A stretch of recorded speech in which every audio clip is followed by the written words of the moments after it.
सुप्रभात बच्चों, कैसे हैं आप सब लोग। आप घर में स्वस्थ और सुरक्षित होंगे। आपके PT1 ख़त्म हो चुके हैं। सभी बच्चों के अच्छे गए होंगे पेपर। क्वेश्चन पेपर तो बहुत इजी था। अब हमें अच्छी तरह पढ़ाई करनी है और ध्यान से हमें पढ़ना है। आज मैं आपको क्षितिज का दूसरा पाठ लहासा की ओर पढ़ाऊंगी।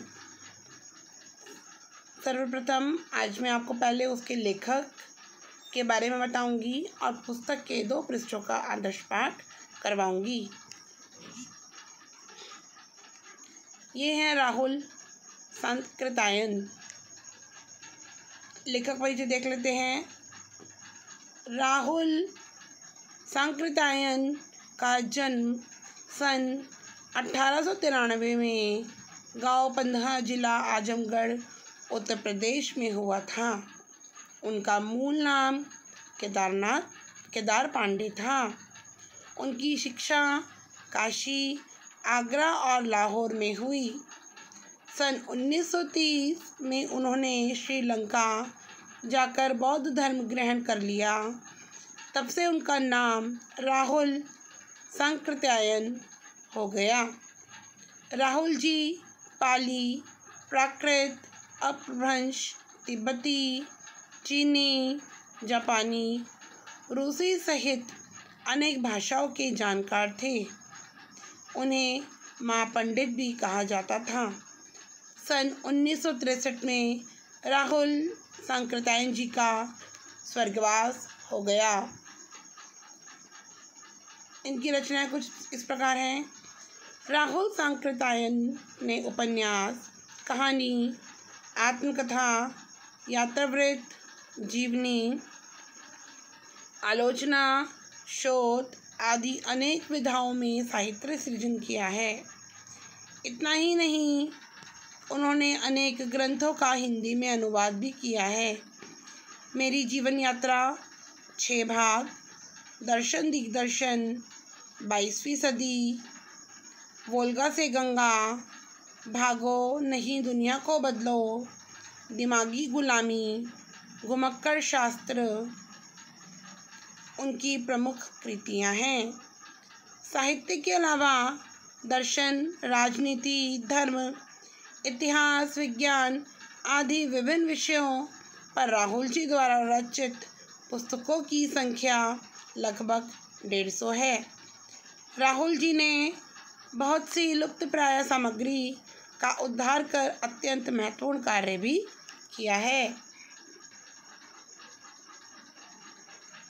राहुल सांकृत्यायन जी की साहित्यिक विशेषताएं कुछ इस प्रकार है। यात्रावृत्त लेखन में राहुल जी का स्थान अन्यतम है। उन्होंने घुमक्कड़ी का शास्त्र रचा और उससे होने वाले लाभों का विस्तार से वर्णन करते हुए मंजिल के स्थान पर यात्रा को ही घुमक्कड़ का उद्देश्य बताया।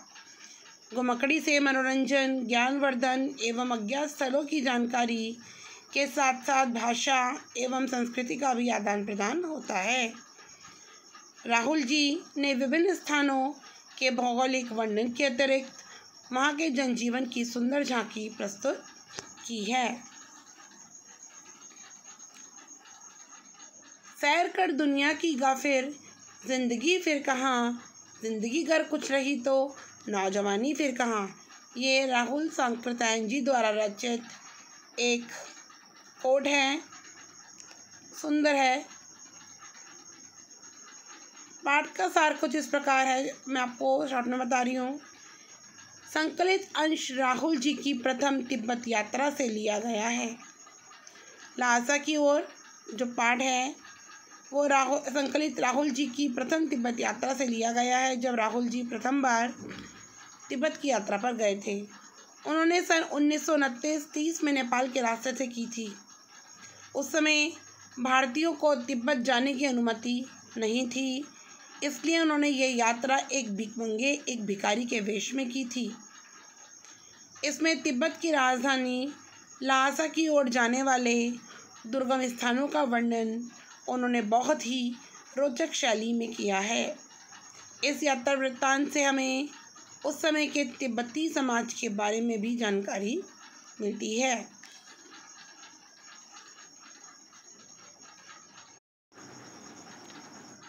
लहासा की ओर बच्चों, अब हम पाठ का आदर्श पाठ करेंगे और आप सुनेंगे और ध्यान से समझेंगे। वह नेपाल से तिब्बत जाने का मुख्य रास्ता है। फरी कल्लेटपोर्ट का रास्ता जब नहीं खुला था तो नेपाल ही नहीं, हिंदुस्तान की भी चीज़ें इसी रास्ते से तिब्बत जाया करती थी। यह व्यापारिक ही नहीं, सैनिक रास्ता भी था। इसलिए जगह जगह फौजी चौकियाँ और किले बने हुए हैं। जगह जगह रास्ते में वहाँ पर चौकियाँ और किले बने हुए थे, जिनमें कभी चीनी पलटन रहा करती थी। चीन की पलटन जब थी, चीन के जो सैनिक थे वो उन किलों और चौकियों में रहा करते थे। आजकल बहुत से फौजी मकान गिर चुके हैं। दुर्ग के किसी भाग में जहाँ किसानों ने अपना बसेरा बना लिया है, वहाँ घर कुछ आबाद दिखाई पड़ते हैं। वहाँ अब कुछ लोग रहने लगे हैं। वहाँ लोगों की आबादी अब बढ़ चुकी है। ऐसे ही परित्यक्त एक चीनी किला था। हम वहाँ चाय पीने के लिए ठहरे। तिब्बत में यात्रियों के लिए बहुत सी तकलीफ़ें भी हैं और कुछ आराम की बातें भी हैं। अगर परेशानियाँ भी हैं तो उसका हल भी है। कुछ अच्छा है तो कुछ बुरा है। वहाँ जाति पाति छुआछूत का सवाल ही नहीं है। ना औरतें पर्दा ही प्रथा करती हैं। बहुत निम्न श्रेणी के भिखमंगों को लोग चोरी के डर से घर के भीतर नहीं आने देते। नहीं तो आप बिल्कुल घर के भीतर चले जा सकते हैं। मीन्स वहाँ कोई परिचित हो या अपरिचित, वहाँ किसी के घर में जाकर हम चाय बना सकते हैं। चाहे आप बिल्कुल अपरिचित हों तब भी घर की बहू या सासू को अपनी झोली में से चाय दे सकते हैं। वे आपके लिए उसे पका देगी।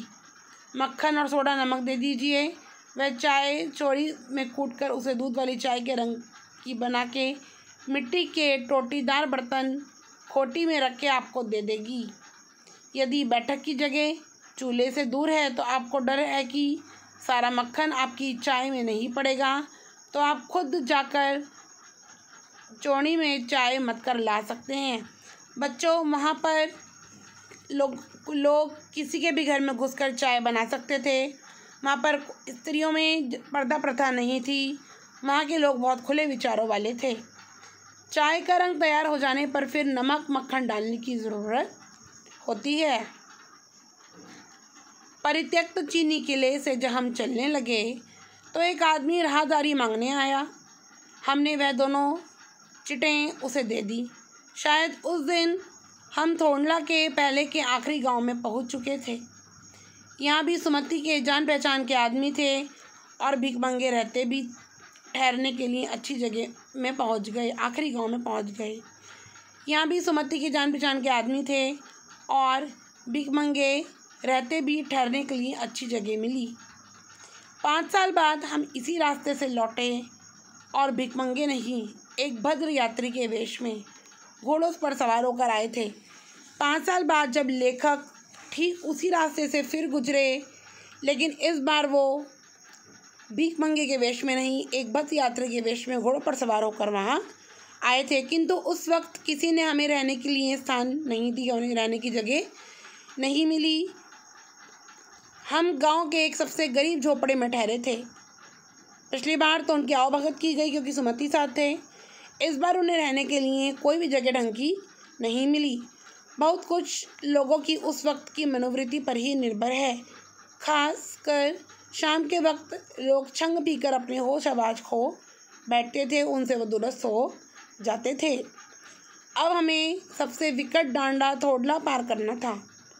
डांडे तिब्बत में सबसे खतरनाक जगह थी। 16-17 हज़ार फीट की ऊंचाई होने के कारण उन दोनों तरफ मीलों तक कोई गांव गिराव नहीं होते। कितनी ऊंची थी, 16-17 फीट ऊंचाई पर उन्हें जाना था। नदियों के मोड़ और पहाड़ों के कोने के कारण बहुत दूर तक आदमी को नहीं देखा जा सकता था। डाकुओं के लिए यही सबसे अच्छी जगह है। तिब्बत में गांव में जाकर खून हो जाए तब तो खूनों को सजा भी मिल सकती थी, लेकिन नदियों के मोड़ और पहाड़ों के कोने के कारण बहुत दूर तक आदमी को देखा नहीं जा सकता था। डाकुओं के लिए यही सबसे अच्छी जगह थी। जब दूर तक कोई दिखाई नहीं देता था तो डाकू तो अपना डेरा बनाएंगे ही, और उन्हें ऐसी ही जगह सुनसान जगह पसंद आती हैं जहाँ उनका काम आसानी से हो सके। तिब्बत में गांव में आकर खून हो जाए तब तो खूनी को सजा भी मिल सकती है, लेकिन इन निर्जन स्थानों में मरे हुए आदमियों के लिए कोई परवाह नहीं करता। जब वहाँ कोई लोग ही नहीं रहते, किसी को मार दिया जाए, किसी को कुछ भी कर दिया जाए, किसी को पता ही नहीं चलेगा। सरकार खुफिया विभाग और पुलिस पर उतना खर्च नहीं करती, और वहाँ गवाह भी तो कोई नहीं मिल सकता। डकैत पहले आदमी को मार डालते हैं, उसके बाद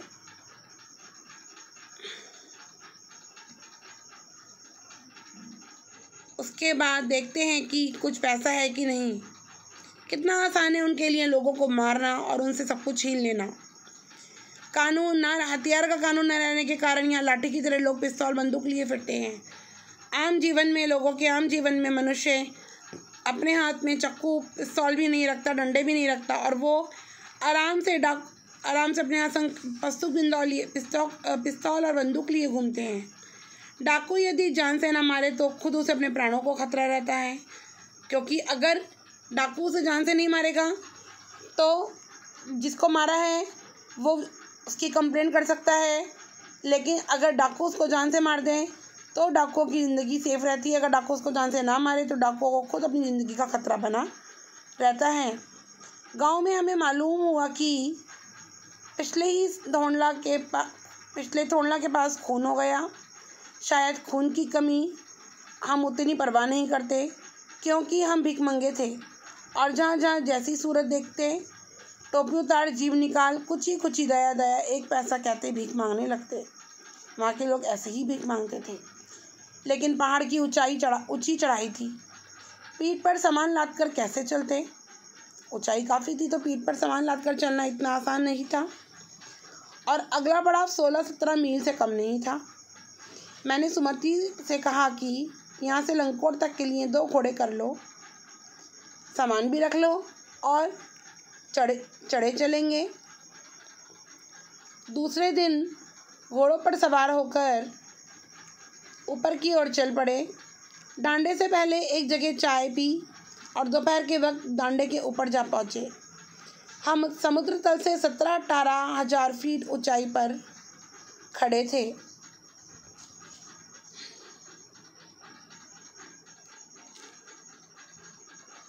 हमारी दक्षिण तरफ पूर्व से पश्चिम की ओर हिमालय के हजारों श्वेत शिखर चले गए थे। बीटे की ओर दिखने वाले पहाड़ बिल्कुल नंगे थे, ना वह बर्फ़ की सफ़ेदी थी, ना किसी तरह की हरियाली। उत्तर की तरफ बहुत कम बर्फ़ वाली चोटियाँ दिखाई पड़ती थी। सर्वोच्च स्थान पर डांडे के देवता का स्थान था, जो पत्थरों के ढेर, जानवरों के सींगों और रंग बिरंगे कपड़ों की झाड़ियों से सजाया गया था। अब हमें बराबर उतराई पर चलना था। चढ़ाई तो कुछ दूर थोड़ी मुश्किल थी, लेकिन उतराई बिल्कुल भी नहीं।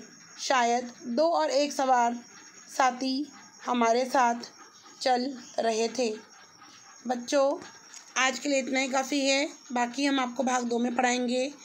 मैंने आपको बताया आज कि नेपाल की राजधानी तिब्बत में कैसे लेखक को किन किन कठिनाइयों का सामना करना पड़ा, वो कैसे कैसे उन रास्तों से निकले, उन्होंने वहाँ के रास्तों के विषय में हमें बताया। रास्ते में उनके संग क्या किन किन कठिनाइयों का सामना करना पड़ा और वहाँ के लोगों के उन्होंने विषय में हमें बताया। अब दूसरे भाग में इससे आगे का वर्णन पढ़ेंगे और समझेंगे लिए। तब तक के लिए आप अपनी पुस्तक सभी बच्चों के पास होगी, आप उसकी रीडिंग करेंगे और पाठ को समझने की कोशिश करेंगे। तब तक के लिए धन्यवाद।